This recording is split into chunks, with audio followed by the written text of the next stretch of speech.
Austin, you're terminated. Clean out your desk. Madison Cross said it with a smile like she was ordering coffee, her manicured fingers drumming against her laptop screen during our video call. Effective immediately. That's when I knew this 26-year-old trust fund princess had just made the biggest mistake of her short corporate life. My name is Austin Patterson. I'm 52 years old, and at that moment, I was about to lose everything. My son Tommy needed $200,000 worth of cancer surgery in 8 weeks. My wife Sarah was managing her own recovery while helping Tommy through chemo. My daughter Lisa was counting on me for graduate school tuition. And Madison Cross, VP of Innovation and niece of our CEO, was about to steal the technology that could save my family's future. But Madison had never served in the military. She'd never learned that the most dangerous enemy is the one who's had time to prepare for battle. It started that Monday morning when she called the all-hands meeting. Madison was broadcasting from the Denver corporate office of Titan Aerospace Systems here in Phoenix. Perfect hair, perfect suit, permanent smirk, like someone who thought an MBA from Harvard counted as combat experience. "We're implementing operational alignment for next-generation teams," she announced, clicking to a slide designed by a marketing intern. "Full-time on-site collaboration starts next week, no exceptions."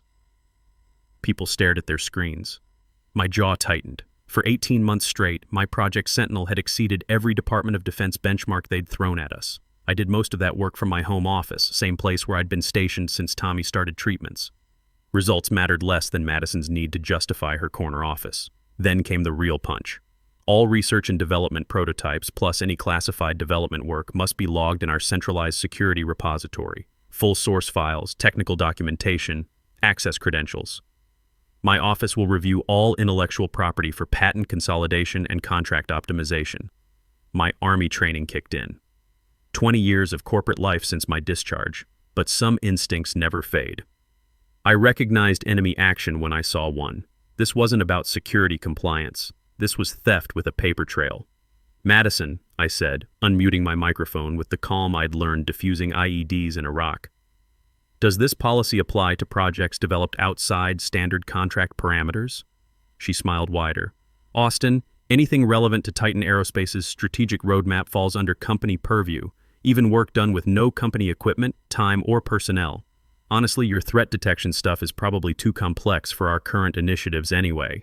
She leaned back like she was explaining math to a child. "Once it's integrated into our systems, it becomes company property. That's how defense contracting works." The conference call went silent. Even Danny Weber, my 24-year-old mentee who still asks me how to configure SSL certificates, stopped typing. Madison had just admitted on a recorded company call that she planned to steal independent work and claim it as corporate property. I smiled back at that camera. "Thanks for clarifying the exit strategy, Madison." I closed my laptop, unplugged my secure terminal, and stood up. 20 years of corporate politics had taught me when to fight and when to execute tactical retrograde. This was retrograde time. I walked out of that building like I was heading to the hardware store. No drama, no shouting, just a cardboard box and the expression I'd perfected during military service. Colleagues whispered as I passed. Danny caught up to me at the elevator, his face pale. "Austin, what's happening? Where are you going?" "Stay. Observe. Document everything." The elevator doors closed before he could respond. Outside, Phoenix's October heat hit me like a wall, but I felt cooler than I had in months.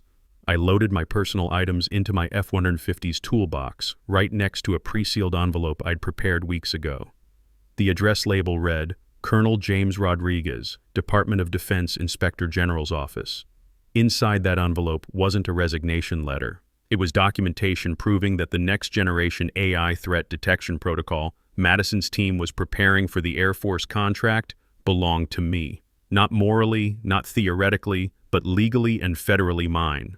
See, I'd been building it for the past 12 months, entirely outside my Titan Aerospace contract scope.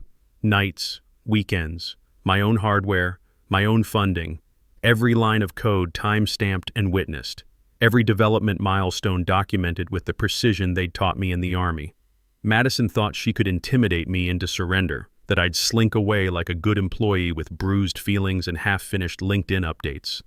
But Madison had never learned that preparation beats improvisation every time. I drove straight to the downtown post office and hand-delivered that envelope to Federal Mail. White, standard issue, sealed with attention to detail that had kept me alive in hostile territory and would now keep Madison awake at night. Then I called Kevin Nash, my old college buddy who'd transitioned from JAG officer to intellectual property attorney. "Kevin, it's Austin. Time to activate the contingency plan. Roger that. How bad did they step in it?" Madison just claimed ownership of classified protocols on a recorded company call. Long pause. She really doesn't know who she's messing with, does she? Not yet. But she's about to get a federal education. The war had begun, and Madison didn't even know she was already losing. 20 minutes later, I was sitting in Kevin's office while he reviewed documentation that would make Pentagon lawyers proud. Development logs, witness statements, federal filing confirmations, all proving my AI protocols existed months before Madison ever knew they were possible. "Austin," Kevin said, setting down the last folder. "This isn't just airtight. This is submarine-grade sealed. Good. Because Madison's about to discover that stealing from an Army veteran with security clearance isn't a career move. It's a career-ending move." The next morning, I didn't show up for work. Instead, I was sitting in a downtown diner at 6 a.m. sketching algorithm flowcharts on napkins, while a waitress named Betty kept my coffee cup full without asking. This wasn't the first time I'd done this. The original concept for my AI threat detection protocol was born in the same booth 12 months ago, right next to a half-eaten stack of pancakes, and the realization that Titan Aerospace was heading for a management disaster. I'd seen Madison coming long before she officially arrived. Her uncle had been dropping hints about bringing fresh perspectives to legacy operations for months. Translation: some Harvard MBA kid was going to parachute in and start fixing things that weren't broken. So I'd started preparing. Every weekend for nearly a year, I'd been building something Madison couldn't steal because Madison would never know it existed. My personal laptop, my personal network, my personal time, zero connection to Titan Aerospace systems. I called it Ghost Protocol because it moved data so quietly even system administrators would miss it. The beautiful part? Madison's new intellectual property policy, designed to give executives more control, had actually created a legal loophole big enough to drive a tank through. In her rush to consolidate power, she'd specifically exempted employee-developed technology created without company resources during non-contracted hours. She probably thought that clause was meaningless. After all, who develops military-grade AI systems in their spare time? An Army veteran with 20 years of experience and a family that needs insurance coverage. That's who. My phone buzzed with a text from Danny. "Madison's asking where you are." "What should I tell her?" I typed back. "Tell her I'm consulting federal documentation." 20 minutes later, Kevin Nash walked into the diner looking like a man who'd just reviewed evidence in a war crimes trial. He slid into the booth across from me and set a thick folder on the table. "Austin, I've been practicing IP law for 15 years. I've never seen documentation this thorough. Army taught me to prepare for worst-case scenarios. Your worst-case scenario is about to become Madison's nightmare." Kevin opened the folder. 3 provisional patents filed under the Defense Production Act. AI Threat Engine, Adaptive Response Protocol, and your Ghost Protocol system. All registered to Austin J. Patterson, private citizen. Timelines clean. Your first Git commit predates Madison's arrival at Titan Aerospace by 4 months. Your federal filing predates their Sentinel project announcement by 6 weeks. Sentinel. That's what they were calling the system they'd stolen from me. Madison had announced it during last week's quarterly review, describing it as revolutionary cybersecurity architecture that will redefine military communications. Revolutionary, right? Like calling a stolen car innovative transportation.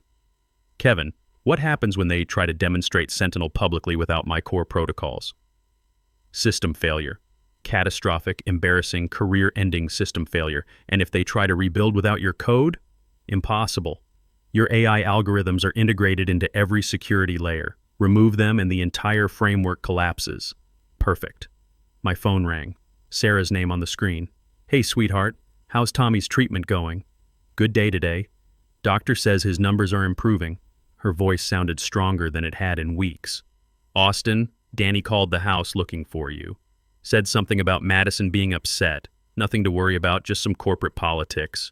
You didn't do anything crazy, did you?" I looked across the table at Kevin, who was organizing legal documents that would destroy Madison's career. Define crazy. Austin Patterson, what did you do? I protected our family's future, and I did it legally. Long pause. Should I be worried about Madison? No. About paying for Tommy's surgery? Also no. After I hung up, Kevin leaned forward. Austin, there's something else. I've been tracking Titan Aerospace's contract obligations. They've got a demonstration scheduled for the Defense Technology Summit in 3 weeks. Let me guess. Sentinel's the star of the show, main attraction. DoD procurement officers, defense journalists, the works. Madison's betting her entire career on a successful public launch. How public? Live stream to the entire defense industry. If Sentinel fails during that demonstration, Madison's finished. Worse than finished. She'll be radioactive. No defense contractor will touch her after a failure that public. I sipped my coffee and thought about the Ghost protocol sitting on my personal server. Every line of code legally protected and completely inaccessible to Titan Aerospace. Kevin, how long do we have before they realize they can't make Sentinel work? Based on their development timeline, they'll hit the critical failure point in about 10 days, right when they're supposed to be finalizing the demonstration. And there's no way they can reverse engineer my work? Not without triggering federal compliance alerts. Your protocols are protected under classified technology statutes. Any attempt to access or reproduce them without authorization becomes a federal crime. So Madison had 2 choices: admit she stole classified technology or watch her career implode on live television. Those were her options. I stood up, left a $10 tip for Betty, and shook Kevin's hand. Keep monitoring their progress. I want to know the exact moment they realize they're screwed. Where are you going? Home. To spend time with my family and make sure Tommy's surgery is scheduled. Austin, aren't you curious about how this plays out? I smiled. Kevin, I spent 8 years in the Army. I know the difference between being in a bunker and watching one explode from a safe distance. And which one are you doing now? I'm on high ground with good intel. Madison's the one in the kill zone. As I walked to my truck, my phone buzzed with another message from Danny. Madison called an emergency engineering meeting. Says we need to accelerate Sentinel timeline. Everyone's freaking out. I typed back, document everything. And Danny, update your resume. The next 10 days were going to be very interesting. Day 7 before the Defense Technology Summit, Danny started sending me updates that read like a disaster movie script. Madison's pulling 16-hour days, brought in 3 outside contractors. Everyone's walking on eggshells. Day 5, encryption modules keep throwing error codes. Madison keeps saying, just make it work, but nobody knows how. Day 3, they're talking about canceling the demo. Madison locked herself in the conference room for 2 hours today. Day 1, Austin, this is bad, really bad. I was sitting on my back porch that Thursday evening, watching Sarah tend her garden, while Tommy called from his hospital room to complain about the food. Normal family stuff. The kind of evening Madison's corporate chaos couldn't touch. My phone rang. Kevin. Austin, they just filed an emergency patent application. For what? Sentinel. They're claiming it as original Titan Aerospace intellectual property. I almost laughed. How's that going to work out for them? About as well as you'd expect. Federal Patent Office flagged it immediately. Conflict with existing protected technology. Your technology. So what happens now? Their application gets rejected. But here's the interesting part. Filing a false patent claim on classified technology? That's not just civil court anymore, Austin. That's federal prosecution territory. Friday morning, the day before the summit, I got a call from Colonel James Rodriguez. We'd served together briefly in Iraq back when he was just another Army lieutenant with opinions about proper explosive disposal. Austin, I've been reviewing your documentation. This is some impressive work. Thank you, sir. Also some impressive preparation. You've been planning this for a while, since the day I realized Madison was going to steal everything I'd built. Son, I've got to ask, did you leave any breadcrumbs? Any way for Titan Aerospace to make this work without your protocols? Sir, with respect, that would defeat the purpose. So when they try to demonstrate this system tomorrow, it'll fail completely in front of DoD procurement officers, defense journalists, their competitors, and anyone else Madison invited to watch her moment of glory. Long pause. Austin, I've seen a lot of careers end in my time, but I've never seen someone dig their own grave this thoroughly. Madison did the digging, sir. I just handed her the shovel. Saturday morning, the Phoenix Convention Center. I wasn't supposed to be there, but I'd bought a general admission pass under the name A. Patterson. Sometimes you need to watch your handiwork up close. Titan Aerospace had booth 207 center stage, directly across from two competitors, showcasing next-generation military encryption. The same Field Sentinel was supposedly going to revolutionize. Madison arrived in a tailored suit that probably cost more than most people's monthly salary. She was flanked by Danny, two senior engineers, and a marketing specialist who looked like she'd rather be anywhere else. They wheeled in branded displays, demonstration hardware, and a live demo setup loaded with what they thought was the Sentinel system. I positioned myself 3 rows back, wearing a baseball cap and the kind of anonymity that comes with being 52 and invisible to people like Madison. At 2 p.m., Madison took the stage. Ladies and gentlemen, today Titan Aerospace Technologies will demonstrate the future of military cybersecurity. Confident, polished, completely unaware that her career was about to crater in front of 300 industry professionals. Sentinel represents a quantum leap in AI-powered threat detection, real-time assessment, adaptive security protocols, and autonomous defense capabilities that will revolutionize how we protect our nation's communications. The audience clapped politely. A few people took notes. Madison gestured toward the large screen behind her. Now we'll show you Sentinel in action, live, real-time, against simulated enemy attacks. The demonstration began. For about 30 seconds, it looked impressive. The interface loaded, system diagnostics ran, numbers cascaded across the screen like something from a Hollywood movie. Then my ghost protocol didn't kick in. That was the problem.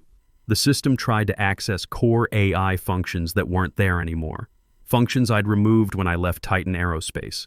Functions that were now protected under federal law and completely inaccessible to Madison's team. The screen froze. Error messages started popping up. Authentication failure. Core protocols not found. System integrity compromised.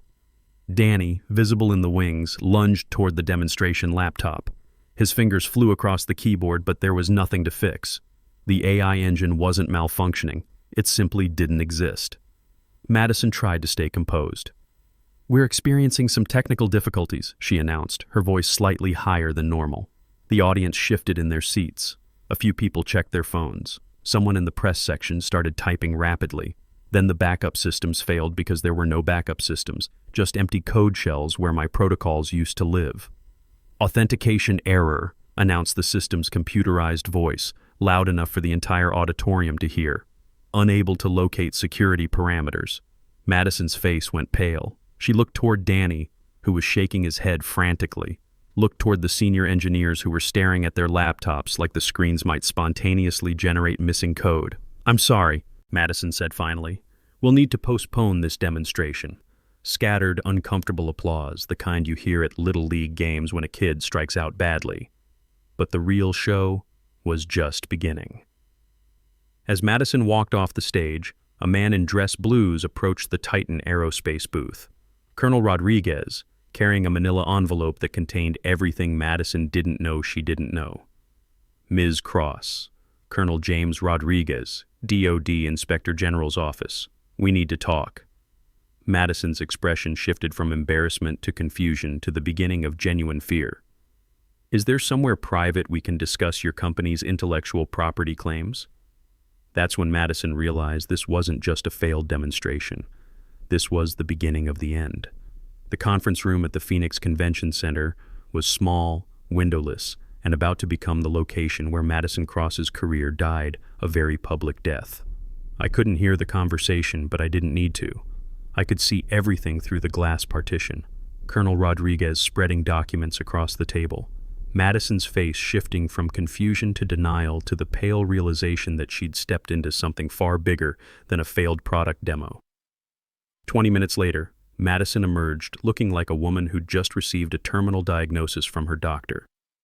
Colonel Rodriguez followed, carrying himself with the bearing of someone who'd just completed an unpleasant but necessary duty. Danny intercepted Madison near the booth. I was close enough to catch fragments of their conversation. "Ma'am, what did he want? Get everyone packed up. Now. What about the demonstration equipment? Leave it. We're done here." Within an hour, The Titan Aerospace booth was empty. Madison and her team disappeared like smoke, leaving behind branded banners and a demonstration rig that would never run Sentinel again. My phone buzzed. Text from Kevin.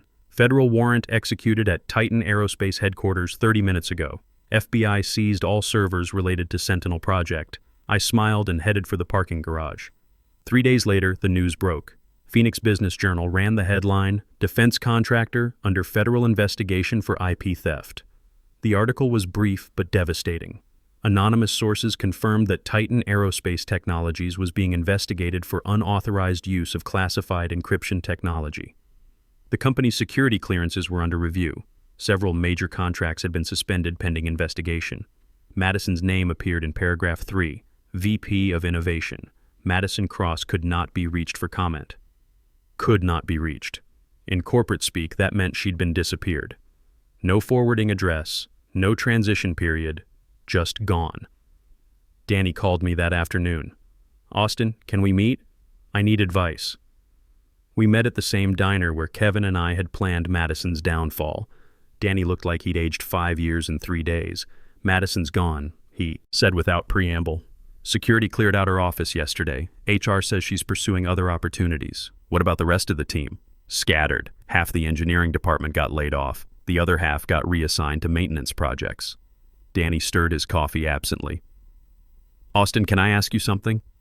"Shoot. Did you know this was going to happen?" I looked at him across the table. Good kid, smart, hard-working, deserved better than to get caught in Madison's blast radius. "Danny, what do you think? I think Madison messed with the wrong guy." "And what are you going to do with that information?" "Keep my mouth shut and update my resume." Smart kid. Over the next few weeks, things moved fast. Sarah called the insurance company about Tommy's surgery. Approved. Full coverage. The operation was scheduled for December 15th. Tommy was going to be fine. Lisa got her acceptance letter to graduate school. The financial aid package covered most expenses, but we could handle the rest now. Sarah's latest screening came back clean. The cancer was gone. My phone started ringing. Other defense contractors, companies that had heard about the Titan Aerospace situation. Word travels fast in the defense industry, especially when someone with my background becomes available. The best offer came from North Star Defense Systems in Colorado Springs. They didn't just want my AI protocols. They wanted my methodology, my experience, my 20-year track record of building systems that kept Americans safe. They offered me my own security team, a clearance level that made Sarah whistle when I told her, and a compensation package that made everything else look like pocket change. "Chief Security Officer," I told Sarah over dinner. "Base salary plus equity. Tommy's surgery covered, Lisa's graduate school covered, your parents' assisted living covered. What about Madison? Ever hear what happened to her?" I pulled up the LinkedIn notification I'd received that morning. She's selling insurance in Scottsdale. Profile says former technology executive seeking new challenges in customer relations. From VP of Innovation to insurance saleswoman. That's quite a fall. She chose her own landing. My first week at North Star, I implemented new intellectual property protection protocols. Every engineer got training on federal compliance requirements. Every project got triple documentation. Every line of code got time-stamped and archived. "Why so thorough?" asked Dr. Rebecca Martinez, North Star's Chief Technology Officer. "Because I've seen what happens when people try to steal what doesn't belong to them. The Titan Aerospace situation, among others." She nodded. "We heard about that. Word is, someone really did their homework. Preparation beats improvisation every time. Military training, life training. 3 months into my new job, Danny contacted me. He'd landed a position with a small cybersecurity firm in Denver. Good company, good prospects, far away from the smoking crater that used to be Titan Aerospace. "Austin, I wanted to thank you for what? For showing me what it looks like when someone fights back the right way. You could have made it personal, could have destroyed Madison publicly, humiliated her, ruined her life for spite. Instead, you just let the system work." "Danny, I didn't destroy Madison. Madison destroyed Madison. I just documented the process. Still, that took discipline. Maybe it did. Or maybe I was just too old for revenge fantasies. At 52, with a wife in remission, a son beating cancer, and a daughter finishing graduate school, I didn't have time for drama. I had time for results, and the results spoke for themselves. Madison was gone, my family was secure, and my ghost protocol was now classified at the highest levels of government security. The Pentagon wanted 3 more versions. Tommy's surgery was successful. Sarah's medical bills were handled through executive health coverage. Lisa's tuition was covered through her PhD. Every morning when I walk into North Star Defense Systems, past the American flag and the photos of real heroes, I remember that moment when Madison told me I was terminated. Best career advice I ever received. Sometimes the best revenge isn't getting even, it's getting ahead. Thanks for listening. Remember, document everything, trust nobody, and always have an exit strategy. Unless you're my old boss, then you're on your own.